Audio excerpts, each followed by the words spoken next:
बुढ़ापा स्वयं में एक भयंकर कष्ट है। कहते हैं जवानी में तो कष्ट आसानी से कट जाते हैं, पर बुढ़ापा काटे नहीं कटता। और अगर अपना परिवार भी जब ऐसे में साथ ना दे तो इंसान जीते जी मर जाता है। यही हुआ हमारी आज की कहानी के नायक शंकर लाल जी के साथ। शंकर लाल जी बूढ़े हो चुके थे और अपने पूरे परिवार के साथ गांव में ही रहते थे। पत्नी की मृत्यु हो चुकी थी। वैसे तो उनका पूरा परिवार नाती पोतों से भरा पूरा था, लेकिन केवल कहने मात्र को ही। पूरे परिवार में कोई भी उनका अपना नहीं था। और वैसे भी जब अपने शरीर के अंग ही अपना साथ छोड़ने लगे तो परिवार से भला क्या उम्मीद कर सकते थे। घर के आंगन में बिछी चारपाई पर बैठे बैठे अपने बच्चों को आते जाते देखकर ही समय गुजार लेते थे। दिन भर किसी से बात करने को तरस जाते थे, लेकिन बेटा तो बेटा, नाती पोतों में से कोई भी उनके पास बैठकर दो बात करने को तैयार नहीं होता था। किसी से बात करने की कोशिश भी करते तो उन्हें दुत्कार दिया जाता। हर कोई उनसे ऐसे दूर भागता था जैसे वो कोई अछूत हो। अब आज ही की बात ले लो। सुबह सुबह जब शंकर लाल जी सोकर उठे तो रसोई घर में से बहुत अच्छी खाने की खुशबू आ रही थी। नित्य कर्म से निवृत्त होकर जल्दी से आंगन में आकर बैठ गए। बच्चे तैयार होकर स्कूल जा चुके थे। थोड़ी देर में उनका बेटा दुकान पर जाने के लिए तैयार होकर बाहर निकला। जाते हुए बेटे से पूछ बैठे, बेटा खुशबू तो बहुत अच्छी आ रही है, क्या बनाया है बहू ने? अरे पिताजी, जो भी बनाया है थोड़ी देर में सामने आ जाएगा। सब काम निपटाने के बाद आपकी बहू आपको भी खाना दे देगी, चिंता मत करो। ऐसा कहते हुए उनका बेटा मोटरसाइकिल स्टार्ट करके निकल गया। थोड़ी देर और बीत गई तो भूख से परेशान शंकर लाल जी अपने बीते दिनों को याद करने लगे। कभी उनका इतना दबदबा हुआ करता था कि पूरा गांव उन्हें सलाम ठोकता था। बेटा बहू उनके आगे ऊंची आवाज में बात तक नहीं कर सकते थे। उनका हर फैसला पत्थर की लकीर के समान होता था, जिसका कभी कोई विरोध नहीं करता था। लेकिन जैसे जैसे समय गुजरने लगा और वे बुढ़ापे की दहलीज में कदम रखने लगे तो उन्होंने अपनी दुकान अपने बेटे के हाथ में सौंप दी। धीरे धीरे पत्नी भी बीमार रहने लगी और एक दिन अचानक उनकी पत्नी उन्हें भरे पूरे परिवार के हाथों में सौंपकर भगवान को प्यारी हो गईं। उस दिन के बाद से उनका वर्चस्व इस घर में कम होने लगा। जब तक पत्नी का साथ था तब तक वो आत्मसम्मान से जी रहे थे, लेकिन पत्नी के जाने के बाद उनकी हालत अपने ही घर में बहू के सामने मिमियाती बिल्ली की तरह हो गई। कुछ वर्ष पहले तक मुंह में दांत थे तो भूख लगने पर बादाम या भुने चनों का स्वाद ले लिया करते थे, लेकिन दांतों के जाने के साथ वो सब स्वाद भी छूट गए। एक दिन मन किया तो पोते से कह बैठे कि बेटा अपनी माँ से कहो कि मेरे लिए बादाम इलायची वाला दूध बना दे। इतना कहने मात्र से मानो आफत ही आ गई। गुस्से से चिल्लाती हुई बहू कमरे से बाहर निकल कर आई और बोली, 75 पार कर गए हैं, लेकिन जीभ तो दिन ब दिन जवान ही होती जा रही है। जितना भी बनाकर खिला दो जी भरता ही नहीं। कब्र में पैर लटके हैं, पर ना जाने राम भजन किस उम्र में करने का इरादा है। पास में रहने वाली रामवती के ससुर घर के सारे छोटे मोटे काम कर देते हैं, दूध सब्जी ला देते हैं और घर पर भी काम करवाते हैं, पर यहाँ तो इतना भी सुख नसीब में नहीं है। इतनी सी बात पर ही अपनी कड़वी जुबान से बहू ने इतनी जली कटी सुनाई कि बादाम वाला दूध पीने की इच्छा कोसों दूर चली गई। उनका बेटा कद काठी से लंबा चौड़ा था, पर मजाल है कि पिता को कोसती हुई अपनी पत्नी की तेज तलवार की धार जैसी जुबान पर थोड़ा सा भी नियंत्रण कर पाता हो। और यदि गलती से कभी ऐसा कुछ कर भी बैठता तो उल्टा खुद ही पत्नी के गुस्से का शिकार हो जाता। आखिरकार पत्नी से माफी मांगता, तब जाकर मामला कुछ शांत होता। फिर तो पति पत्नी दोनों अपने बूढ़े पिता को जमकर कोसते। वो आखिरी दिन था जब उन्होंने बहू से कुछ खाने को मांगा था। उस दिन के बाद से तो जो कुछ सामने आ जाता चुप करके उसे खा लेते, नहीं तो भूखे ही बैठे रहते। आज तो बहुत देर हो गई, बहू अभी तक खाना लेकर नहीं आई। शंकरलाल जी अभी ये सोच ही रहे थे कि उनकी बहू सरिता बाहर आई और उनके सामने खाने की थाली रखकर चली गई। खाना देखते ही बहुत देर से भूखे बैठे शंकरलाल जी फटाफट से खाना खाने लगे। हालांकि जिस खाने की खुशबू उन्हें आ रही थी वैसा कुछ भी उनकी थाली में नहीं था, केवल रोटी के साथ रात की दाल थी। लेकिन भूख इतनी लगी थी कि वो खाना भी उन्हें 56 भोग से कम नहीं लग रहा था। शंकरलाल जी अपने जीवन से परेशान हो चुके थे। अक्सर मन ही मन बुदबुदाते हुए विचार करने लगते कि सच में बुढ़ापा तो साक्षात नरक का द्वार है। मालूम होता है कि नरक जाने वाले सारे रास्ते बस यहीं से होकर निकलते हैं। ना तो शरीर में पहले वाली ताकत रह जाती है और ना ही अपने घर में एक फूटी कौड़ी जितनी भी कीमत। शंकरलाल जी कभी अपने बुढ़ापे को कोसते तो कभी बदतर हुई परिस्थितियों को। इसके अतिरिक्त भला कर भी क्या सकते थे। थोड़ी थोड़ी सर्दी की शुरुआत हो रही थी तो बदलते मौसम के साथ उन्हें खांसी होने लगी। एक दिन सुबह के समय उन्हें इतनी खांसी छिड़ी कि हाल बेहाल होने लगा। बेटा, इस खांसी ने तो मुझे परेशान कर रखा है। वैसे ही दमे का मरीज हूँ और पंप भी खत्म हो गया है। आज मुझे डॉक्टर के पास ले चल, कहीं तबीयत ज्यादा न बिगड़ जाए। अपने बेटे को बुलाकर शंकरलाल जी ने कहा तो उसी समय उनकी बहू तेजी से कमरे से बाहर आई और बोली, अरे वो सब बाद में करना, मेरे पिताजी की तबीयत ठीक नहीं है, इसलिए आज हमें वहां जाना है। थोड़ी ही देर में बेटा अपनी पत्नी और बच्चों को लेकर अपने ससुराल जाने के लिए रवाना हो गया। शंकरलाल जी आश्चर्यचकित हुए बस उन्हें देखते ही जा रहे थे। रह रहकर खांसी छिड़ी मगर कोई सुनने वाला कहाँ था। आंगन में खाट पर लेटे हुए थोड़ी देर आंख लग गई तो खांसी में भी कुछ आराम आ गया। सोकर उठे तो करीब 12 बजे थे। नाश्ता भी नहीं किया था।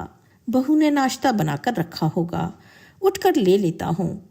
ये सोचकर जैसे ही घर के अंदर जाने लगे तो देखा दरवाजे पर ताला जड़ा था। वो तो बस ताले को देखते ही रह गए और घुटनों के बल बैठकर सर पकड़कर रोने लगे। हे राम, अब मैं क्या करूं? मेरे होते हुए भी मेरे अपने ही घर में ताला लगाकर चले गए। कहते हुए उनका गला रुक गया और वो वापस आकर खाट पर बैठ गए। तभी उनका पालतू कुत्ता अपने बर्तन में पड़ी रोटी उठाकर ले आया और उनके सामने बैठकर ही रोटी खाने लगा। उसे देखकर उन्हें ऐसा लगा जैसे कुत्ता ही उन्हें चिढ़ा रहा हो। ख्याल आया कि मुझसे तो ये जानवर ही भला, जिसे कम से कम रोटी तो नसीब हो रही है। दोपहर हो चुकी थी। बैठे बैठे शंकरलाल जी कभी खांसने लगते तो कभी अपने भाग्य पर रोने लगते। उनके बुरी तरह खांसने की आवाज सुनकर उनके पड़ोस में रहने वाले बाबूलाल जी उनके घर आ पहुंचे। बाबूलाल जी उनके अच्छे दोस्त थे। कभी भी उन्हें तकलीफ में देखते तो उनकी मदद करने आ जाते थे। अपने दोस्त को देखते ही शंकरलाल जी के सब्र का बांध टूट गया और रोते हुए उन्होंने सारी बात कह सुनाई। अपने प्रिय मित्र की हालत को देखकर बाबूलाल जी का कलेजा मुंह को आने लगा। वो सबसे पहले अपने घर गए और जाकर शंकरलाल जी के लिए खाना लेकर आ गए। अपनी इस हालत पर शंकरलाल जी का आज मन कर रहा था कि यह धरती फट जाए और मैं उसमें समा जाऊं, परंतु भूख इतनी लगी थी कि आत्मसम्मान को ताक पर रखकर भोजन करने लगे। थोड़ी देर दोनों साथ बैठकर एक दूसरे का हाल बांटते रहे। उसके बाद बाबूलाल जी तो वापस चले गए, पर शंकरलाल जी की खांसी फिर से बढ़ने लगी। जेब टटोल कर देखी तो खांसी की दवाई लाने के लिए उनके पास पैसे भी नहीं थे कि आस पड़ोस से किसी को भेजकर दवाई ही मंगवा लें। तभी उन्हें बाहर से कुछ आवाज सुनाई दी, रद्दी वाला, भंगार वाला। शंकरलाल जी की नजर आंगन के कोने में रखी पुरानी किताबों और अखबार की ओर गई। वे जल्दी से उठे और बाहर जाकर कबाड़ वाले को बुलाकर ले आए और उसे घर में पड़ी रद्दी तोलने को कहा। कबाड़ वाला अंदर आकर सामान तोलने लगा। सारी रद्दी के 50 रुपए बनते हैं, कबाड़ वाले ने कहा तो शंकरलाल जी खुश हो गए कि चलो इतने में मेरा इनहेलर तो आ ही जाएगा। अभी कबाड़ वाला पैसे गिन ही रहा था कि इतने में शंकरलाल जी के बेटा बहू घर वापस लौट आए। उन्हें रद्दी बेचते देख उनकी बहू जल्दी से अंदर आई। तब तक कबाड़ वाला उन्हें पैसे दे चुका था। ये सब देखकर उनकी बहू गुस्से से तिल मिलाकर अपने ससुर से बोली, अच्छा, तो अब आप हमारे पीछे चोरी भी करने लगे हैं।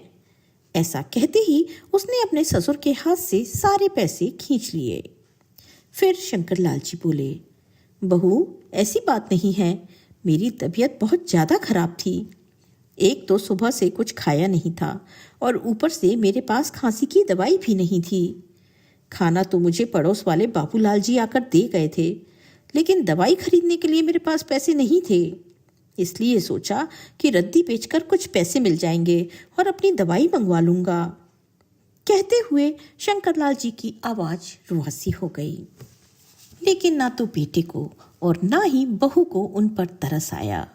ऊपर से उनका बेटा बोला, पिताजी, अगर एक वक्त का खाना नहीं मिला था तो कोई आफत तो नहीं आ गई थी जो पड़ोसियों से खाना मांगने निकल पड़े। बेटे की बातों से शंकरलाल जी आहत हो गए, लेकिन बहू तो एक कदम और आगे निकली।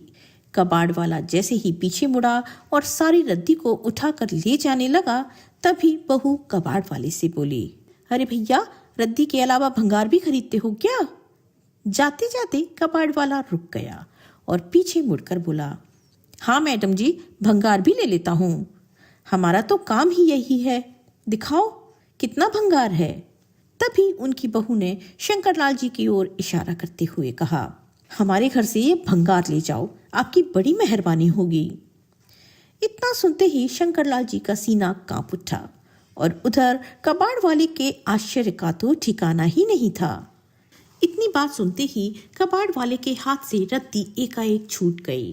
वो कभी हैरानी से लाचार होकर खड़े शंकरलाल जी की ओर देखता, जिनका चेहरा मायूस, उदास और झुर्रियों से भरा हुआ था, तो कभी उनकी बहू की ओर, जो अंगार उगलती नजरों से शंकरलाल जी को घूरती ही जा रही थी। फिर वो कबाड़ वाला हाथ जोड़ते हुए बोला, ये आप कैसी बातें कर रही हैं? आपके पिताजी कोई भंगार तो नहीं है। मैं तो रद्दी या भंगार खरीदता हूँ। इतना कहकर शंकरलाल जी को शर्मिंदगी भरी नजरों से देखते हुए कबाड़ वाला रद्दी उठाकर चला गया। इधर बेटा बहू भी अपने कमरे में चले गए, लेकिन शंकरलाल जी अभी तक अपने बेटे और बहू की बातों से स्तब्ध खड़े थे। उन्हें अभी तक अपने कानों पर विश्वास नहीं हो रहा था कि उनके बेटा और बहू उनके बारे में ऐसा भी कह सकते हैं। आज तक तो वे सोचते थे कि बेटा बहू नादानी में उन्हें कुछ भी बोल देते हैं, लेकिन आज सारी हदें पार हो चुकी थीं।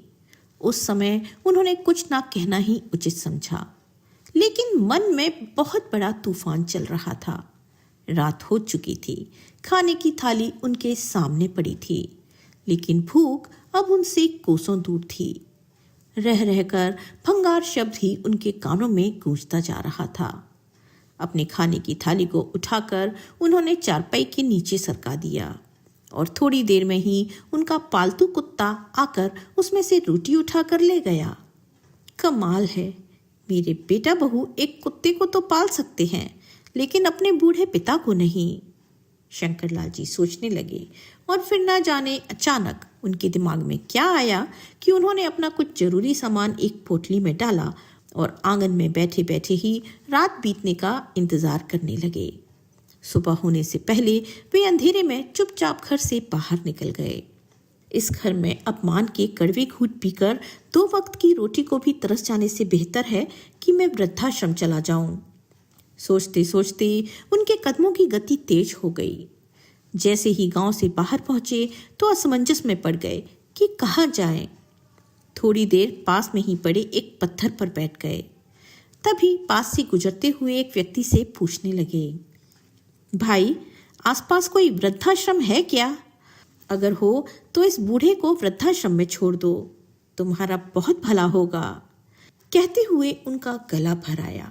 शंकरलाल जी की आवाज सुनकर वो व्यक्ति पीछे मुड़ा और उन्हें गौर से देखने लगा। शंकरलाल जी ने देखा कि ये तो वही आदमी है जो कल उनके घर रद्दी खरीदने आया था, जिसके सामने उनकी बहू ने उनकी बेइज्जती की थी। अरे बाबा, आप यहाँ इस हालत में और वृद्धाश्रम क्यों जाना चाहते हैं? हैरानी से कबाड़ वाले ने पूछा तो शंकरलाल जी की आंखों में नमी तैर गई और वो केवल इतना ही बोल पाए, सारी उम्र जिस बेटे के लिए मैंने जी तोड़ मेहनत की, वही बेटा जब बुढ़ापे में मुझे 2 वक्त की रोटी भी ना खिला पाए तो क्या फायदा ऐसे बेटे के साथ रहकर। बेहतर है कि वृद्धाश्रम ही चला जाऊं।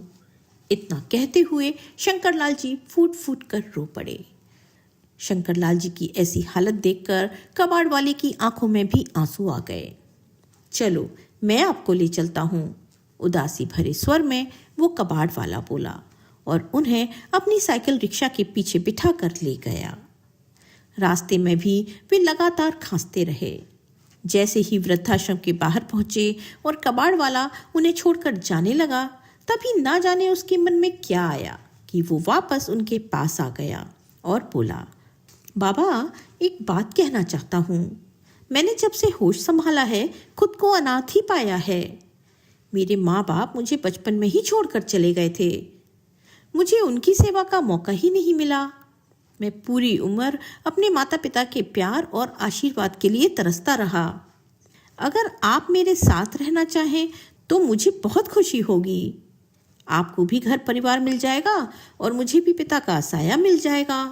कबाड़ वाले की बात सुनकर शंकरलाल जी हैरान रह गए और फिर बोले, लेकिन बेटा आज तो तुम ये बात कह रहे हो, परंतु अगर कल को मैं तुम्हें भी बोझ लगने लगा तो फिर मैं कहाँ जाऊँगा। नहीं नहीं, तुम मुझे वृद्धाश्रम ही छोड़ दो, यही मेरे लिए ठीक होगा। तभी कबाड़ वाला हाथ जोड़ते हुए बोला, बाबा माता पिता का साया होना कितना बड़ा आशीर्वाद है, ये तो केवल मेरे जैसा एक अनाथ ही जान सकता है। और फिर बोला, बाबा आपने शायद मुझे पहचाना नहीं, मेरा नाम सोहन है। जब मेरी उम्र 10 साल थी तब मैं भीख मांगा करता था। मुझे भीख मांगते देख आपने मुझे अपने पास बुलाया और समझाया था कि भीख मांगना अच्छी बात नहीं होती। मुझे जीवन में आत्मसम्मान से जीना चाहिए। ऐसा कहते हुए आपने मुझे 1000 रुपये दिए और कहा कि कोई भी छोटा मोटा काम शुरू कर लो, लेकिन कभी जीवन में भीख मत मांगना। बाबा आपकी उसी सीख ने मेरा जीवन ही बदल कर रख दिया। आज मैं जीवन में इज्जत से जी रहा हूँ तो केवल आपके कारण। बाबा एक बार मुझे अपनी सेवा का मौका दीजिए, मैं आपको कभी कोई कमी नहीं आने दूंगा। ऐसा कहते हुए सोहन उनके पैरों में गिर गया। तभी शंकरलाल जी ने उसके सिर पर हाथ रखा और आशीर्वाद देते हुए उसे अपने सीने से लगा लिया और उसके साथ उसके घर की ओर चल पड़े। घर पहुंचकर सोहन ने उन्हें आंगन में रखी खाट पर बिठाया और जल्दी से अपनी पत्नी और बच्चों को बुलाकर ले आया। शंकरलाल जी से मिलवाते हुए कहने लगा कि ये मेरे बाबा हैं, इनके मुझ पर बहुत एहसान है और आज से ये हम लोगों के साथ इसी घर में रहेंगे। फिर उसने अपनी पत्नी सुनीता को बाबा के लिए चाय नाश्ते का इंतजाम करने को कहा। थोड़ी देर में सोहन अपनी पत्नी के पास रसोई घर में आया और उसे शंकरलाल जी की सारी कहानी कह सुनाई। उनका सारा किस्सा सुनकर सोहन की पत्नी को भी बहुत दुख हुआ। तभी सोहन बोला, सुनीता बस एक चीज का ध्यान रखना कि बाबा को यहाँ कोई तकलीफ ना हो। सोहन की पत्नी बहुत संस्कारी थी। अपने पति को आश्वस्त करते हुए कहने लगी, आपने जैसा कहा है वैसा ही होगा। वे दोनों थोड़ी देर में बाबा के लिए खाना लेकर आ गए और उन्हें पेट भर खाना खिलाया। थोड़ी ही देर में सोहन उनकी खांसी की दवाई भी ले आया। अगले दिन जब शंकरलाल जी सुबह सवेरे उठे तो उन्हें बहुत अच्छा महसूस हो रहा था। सोहन ने उनके नहाने की सारी व्यवस्था कर दी और बाजार जाकर उनकी ज़रूरत का सामान भी खरीद कर ले आया। सोहन को अपनी इतनी सेवा करते देख शंकरलाल जी बस उसे देखते ही जा रहे थे। सुबह के समय सोहन ने उन्हें खाली बैठे कुछ सोचते हुए देखा तो सोहन उनके हाथ में अखबार देते हुए बोला, लो बाबा अखबार पढ़ लो। अखबार देखते ही शंकरलाल जी के चेहरे पर एक मुस्कान आ गई। शायद उन्हें अखबार पढ़ना बहुत पसंद था। उन्होंने पोटली में से अपना चश्मा निकाला, पर उस चश्मे से अखबार पढ़ने में उन्हें काफ़ी जद्दोजहद करनी पड़ रही थी। काम पर जाने से पहले सोहन बाबा का टूटा हुआ चश्मा अपने साथ ले गया और जब शाम को घर लौटा तो उसी नंबर का एक नया चश्मा बनवा कर ले आया और शंकरलाल जी को देते हुए बोला, लीजिए बाबा, अब आपको अखबार पढ़ने में कोई परेशानी नहीं होगी। अपना नया चश्मा देखते ही शंकरलाल जी की आंखों में नमी तैरने लगी। उन्हें अचानक अपने अतीत की वो बात याद आने लगी जब उन्होंने अपने बेटे को टूटा हुआ चश्मा ठीक करवाने को बोला था और बेटे बहू ने उन्हें इतनी बातें सुनाई थी कि उसके बाद कभी बेटे के सामने चश्मे का जिक्र करने की भी उनकी हिम्मत नहीं हुई थी। आज अपना नया चश्मा देखकर वे सोहन को बड़े प्यार और अरमान भरी नजरों से देखने लगे। उन्होंने सोहन को ढेरों आशीर्वाद दिए। रात के समय अक्सर सोहन शंकरलाल जी के पास जाकर बैठ जाया करता और उनके पैर दबाने लगता। एक बार पैर दबाते हुए सोहन ने शंकरलाल जी से पूछा, बाबा, आप यहाँ खुश तो है ना? कोई तकलीफ तो नहीं? तो शंकरलाल जी ने कहा, बेटा, तुम मेरी इतनी चिंता मत किया करो, मैं यहाँ बहुत खुश हूँ। ये सुनकर सोहन के चेहरे पर संतुष्टि के भाव आ गए और बाबा का हाथ अपने हाथ में थामते हुए बोला, बस बाबा, आप खुश हैं तो मैं भी खुश हूँ। तभी शंकरलाल जी हंसते हुए बोले, अरे बेटा, तुम्हारे होते हुए मुझे हो भी क्या सकता है? मैंने तो कभी सोचा भी नहीं था कि उम्र के इस पड़ाव पर आकर मुझे इतना अच्छा जीवन भी नसीब होगा। सच कहूँ तो ये सब मुझे किसी सपने की तरह लग रहा है। मैंने अपने बेटे के पालन पोषण में कभी कोई कमी नहीं रखी, लेकिन मेरे अपने ही बेटे बहू मुझे बेचने तक को तैयार हो गए और तुमने अपने घर पर लाकर मुझे इतना मान सम्मान दिया और इतनी खुशी दे डाली जिसकी मैंने कभी कल्पना भी नहीं की थी। ऐसा कहते हुए शंकरलाल जी उठकर बैठे और फिर अपनी पोटली खोलते हुए बोले, बेटा, आज मैं भी तुम्हें कुछ देना चाहता हूँ। इतना सुनते ही सोहन अचानक चौंक गया और बोला, क्या देना चाहते हैं बाबा?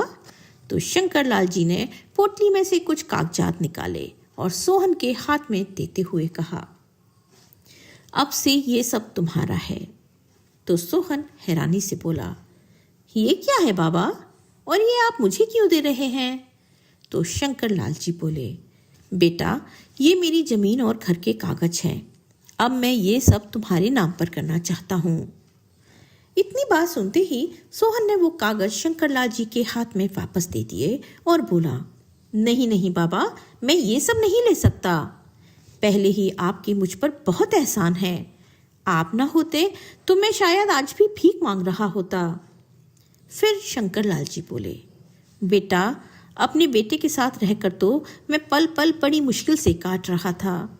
कई बार मैंने अपनी जिंदगी खत्म करने के बारे में भी सोचा, लेकिन तूने पल पल मरते हुए इस बूढ़े को एक नई जिंदगी दे दी। अपनी सेवा से इस बूढ़े शरीर में फिर से जान डाल दी। अब तो मुझे अपनी जिंदगी से प्यार होने लगा है। तुम कल ही जाकर एक वकील को बुलाकर ले आना। मैं जल्द से जल्द ये काम पूरा करना चाहता हूँ। सोहन ने लाख मना किया, लेकिन शंकरलाल जी नहीं माने और आखिरकार शंकरलाल जी की जिद के आगे सोहन ने अपने घुटने टेक दिए। शंकरलाल जी ने अपना मकान और जमीन उसके नाम पर कर दिया। कोर्ट की तरफ से शंकरलाल जी के बेटा और बहू को मकान खाली करने का नोटिस भेज दिया गया। उनके बेटा बहू, जो पिता के जाने के बाद से अब तक यही सोचकर खुश थे कि चलो मुसीबत से पीछा छूटा, आज कोर्ट का नोटिस देखकर उनके होश उड़ गए। बौखलाता हुआ उनका बेटा मदद मांगने के लिए कभी पड़ोस में रहने वाले शंकरलाल जी के दोस्त बाबूलाल जी के पास जाता तो कभी इस गांव के सरपंच के पास। लेकिन जैसे ही बाबूलाल जी को सारे किस्से के बारे में पता चला तो बाबूलाल जी ने भी ये कहते हुए उन्हें खूब फटकार लगाई कि जो बेटा अपने पिता को 2 वक्त की रोटी भी इज्जत से ना दे सके, उस बेटे का अपने पिता की जायदाद पर भी कोई हक नहीं होना चाहिए। ऐसा कहते हुए उन्होंने अपने दोस्त के फैसले को बिल्कुल सही ठहराया। बाबूलाल जी उसकी मदद करने को तैयार न हुए तो गांव के सरपंच की मदद लेकर शंकरलाल जी का पता खोजते खोजते वो अपने पिता के पास आ पहुंचा उस समय शंकरलाल जी चारपाई पर बैठकर सुकून से खाना खा रहे थे और ईश्वर का शुक्रिया अदा कर रहे थे। पिताजी, आप कहाँ चले गए थे? और हमसे ऐसी कौन सी गलती हो गई जो आप घर छोड़कर ही चलते बने? हमसे बात तक नहीं की। मालूम भी है हम कितने परेशान हो गए थे। ढोंग करता हुआ उनका बेटा बोला। तभी सरपंच ने शंकरलाल जी के पास चारपाई पर बैठते हुए कहा, शंकरलाल, अगर घर में छोटे मोटे झगड़े हो जाते हैं तो घर छोड़कर चले तो नहीं जाते, और अगर जाना ही था तो किसी रिश्तेदार के घर चले जाते। कहाँ आप इस कबाड़ी के घर में आकर बैठ गए? गुस्से में आकर उनका बेटा बोला। तभी शंकरलाल जी सरपंच से बोले, मैं आपकी बात से एकदम सहमत हूँ, लेकिन जिसको मैंने जन्म दिया था उसे तो मैं अपना दुश्मन लगता हूँ, और जिसको तुम लोग कबाड़ी बोल रहे हो उसका मैं कौन लगता हूँ? मेरी अच्छी सेवा कर रहा है, ना तो खाने पीने की कोई कमी है और ना ही मान इज्जत की, और उसकी पत्नी सारा दिन हंसी खुशी से मेरा काम करती है। मैंने पूरी जिंदगी सिर्फ अपने बेटे के लिए ही धन कमाया था ताकि मुझे बुढ़ापे में हाथ पसारने की ज़रूरत ना पड़े, और मेरे अपने बेटा बहू ने मुझे अपने ही घर में दाने दाने को मोहताज कर दिया था। मेरी तबीयत खराब होते हुए भी मेरा बेटा मुझे छोड़कर अपनी पत्नी के साथ ससुराल चला गया, और वो भी पूरे घर को ताला लगाकर। किसी ने ना सोचा कि पीछे मेरी क्या हालत होगी। पड़ोसी ने आकर खाना दिया तो मेरे सुपुत्र और उसकी धर्म पत्नी ने मुझे भिखारी की संज्ञा दे डाली। इतना कहते हुए शंकरलाल जी की आंखों से आंसू बहने लगे और फिर बोले, खांसी की दवा लाने के लिए भी मेरे पास पैसे नहीं थे, तो सोचा रद्दी बेचकर ही कुछ पैसे आ जाएंगे। और जानते हैं सरपंच साहब, मेरी बहू ने तो मुझे भंगार कहकर मुझे ही बेचने की बात कह डाली। उस दिन बहू ने अपनी तीखी जबान से ऐसी ऐसी बातें सुनाई कि मुझे ऐसा महसूस हो रहा था कि काश ये जमीन फट जाए और उसमें समा जाऊं मैं। इतनी बातें सुनते ही सरपंच जी शंकरलाल जी के बेटे बहू को गहरी निगाह से देखने लगे।